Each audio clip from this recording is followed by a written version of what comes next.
in Missa Solemnis, Beethoven is putting a lot of his life, putting a lot of his difficulties, struggles, to be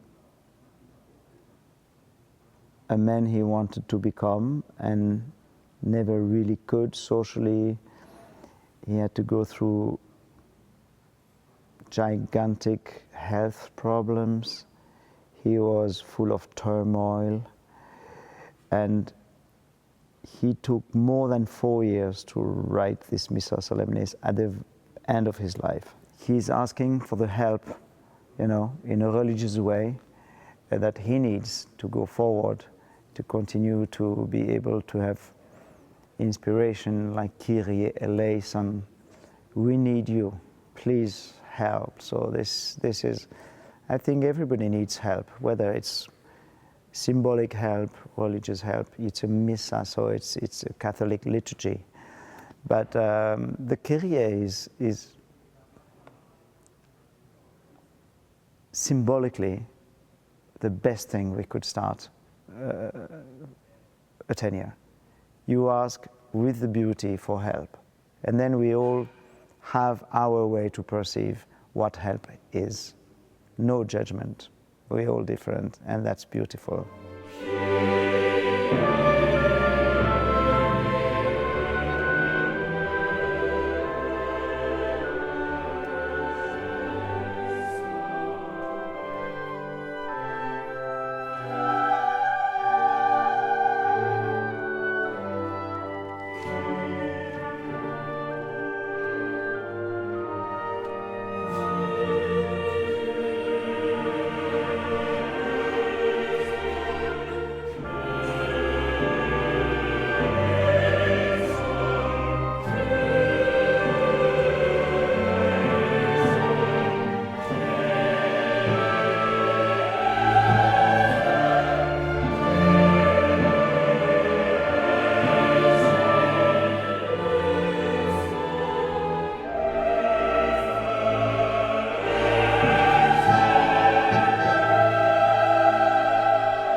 And then he writes the Gloria in the Celestia, or like glorification, because in the Gloria we can feel that Beethoven feels there is somewhere somebody, which he can praise.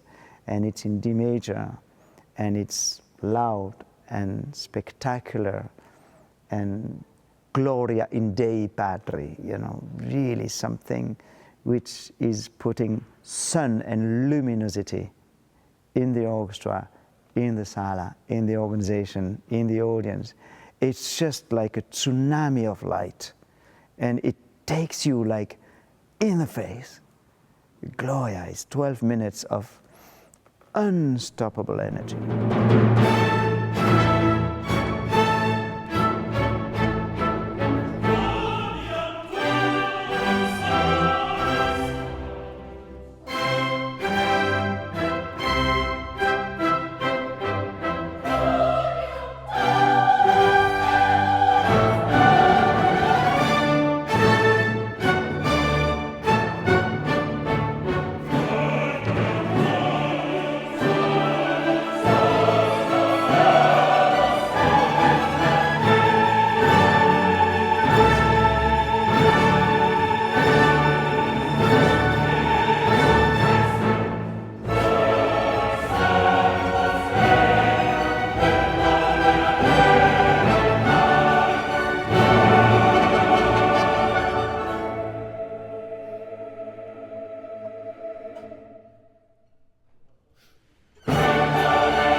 And then you have the credo in unum Deum, I believe in one God.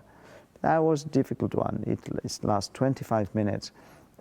And when he writes about believing in one God, there's a lot of obstacles for him to being a believer, but for everybody. So it's a very square reading with wrong accent, ding, bam, bam, ba-dum, ba. Because he cannot say, I believe in God. So to say credo, credo, and even the liturgy is credo in unum deum, but Beethoven writes credo, credo, he writes it twice.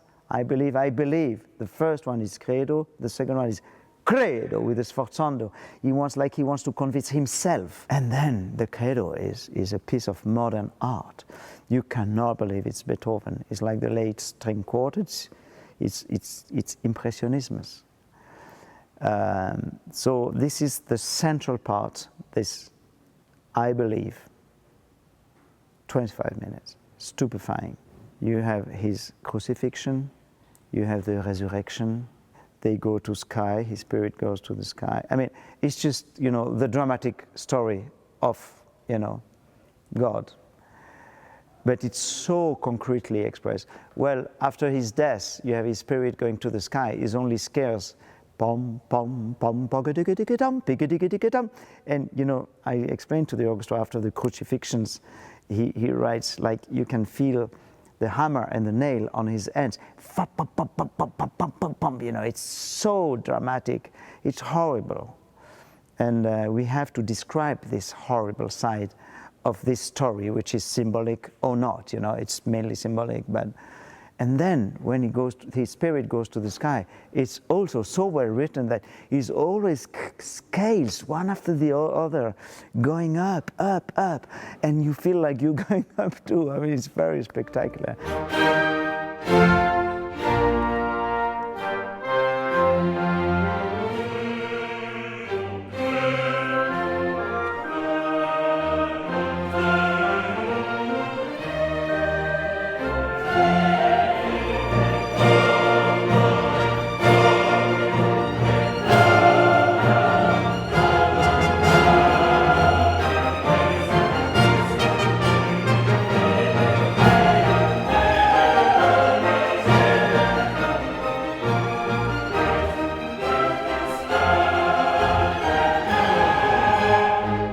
And then you have the Sanctus.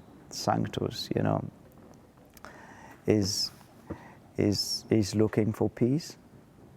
And he writes like Monteverdi, very old music, no vibrato, no violins, just low instruments, smooth soloist. And it finishes with Agnus Dei and Dona, nobis, pacem. And he is looking for two different pieces.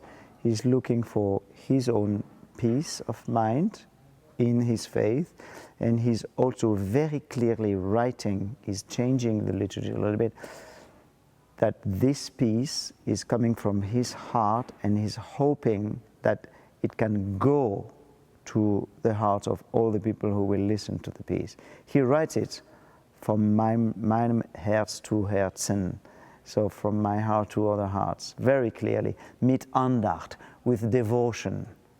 And it's rare that Beethoven writes, like Mahler does that all the time. He gives, explanation in the score. Beethoven is extremely rare. So it's really a meaning, like he hopes that what he writes is going to touch the people the way he has been disturbed.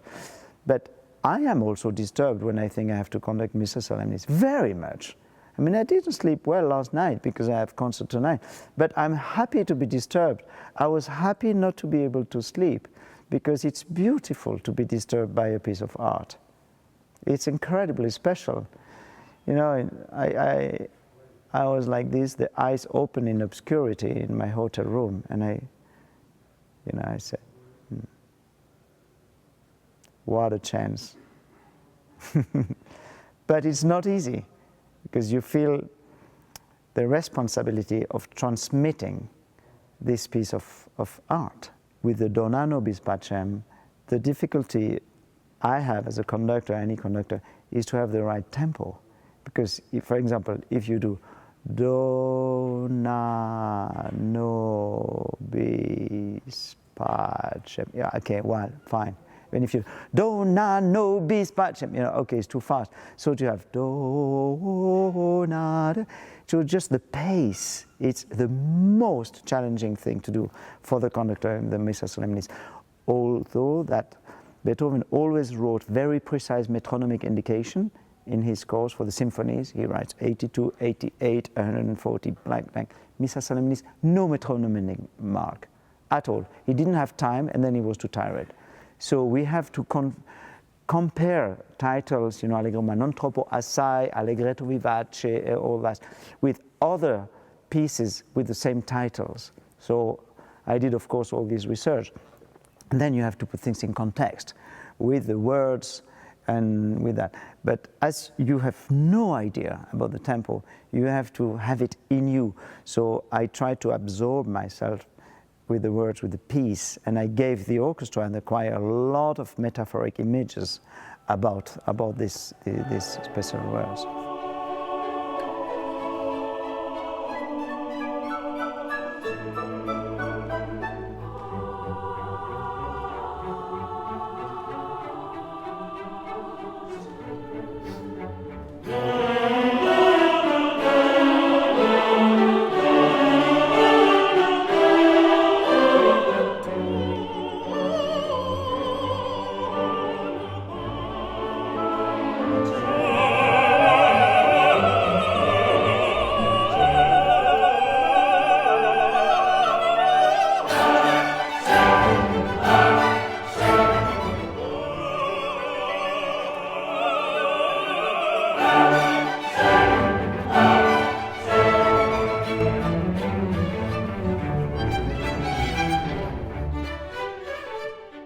And it ends with a question.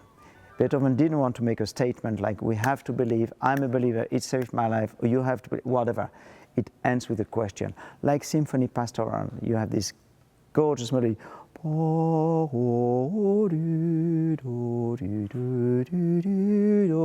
and suddenly, plum, plum, and it's finished. You say, come on, yeah. Same in Missa Solemnis. Dona, Dona, in the end, he doesn't even say nobis, he says only Dona, pacem. So, you know, he became simpler and simpler. And sorry, plum, and it's over. And you say, and he wrote about this. He said, because I wanted the end to be an open question for everybody. And everybody takes what it is.